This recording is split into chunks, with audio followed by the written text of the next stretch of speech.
আপনার কানে কথা ঢোকে না? বারবার করে ওয়ার্নিংস দিচ্ছি 80% এর নিচে সেলস হলে চাকরি থাকবে না, চাকরি থাকবে না, কানে ঢোকে না আপনার? জি স্যার। তাহলে সেলস 65% কেন? Sorry sir. আপনার সরি স্যার শোনার জন্য আমি বসে নাই। আপনি জানেন আমার এরিয়ার সবচেয়ে বাজে সেলসম্যান আপনি। মাত্র 65% সেলস, ভাবা যায়? 65% অনলি। Sorry sir. আবার সরি? কিসের সরি? আমি বলছি না 80% লাগবে, একটাও তো কাজের কাজ না। কোথায় কোথায় জি স্যার, জি স্যার, সরি স্যার। স্যার আমি তো চেষ্টা করছি স্যার। তোমার চেষ্টা দেখার জন্য কোম্পানি টিভি খুলে বসা নাই। আমার লাগবে সেলস। এই চাকরি যে তুই রিজাইন, তুই রিজাইন দিতে লাগ, তোর চাকরি করতে হবে না। তোর জন্য আমি আমার চাকরি হবে না। লেখ রিজাইন দিতে লাগ, রিজাইন লাগ। স্যার রিজাইন কি দিতেই হবে? দিতে হবে মানে সিগনেচার কর। তার মাথার উপরে রিজাইনটা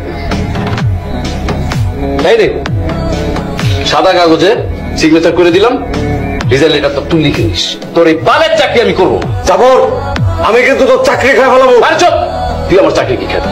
আমি তো চাকরি করবোই না। আমি তো এখন অ্যাকসেপ্ট করে নেই। তুই অ্যাকসেপ্ট না করলে কি হয়েছে? আমি চাকরি করবো না।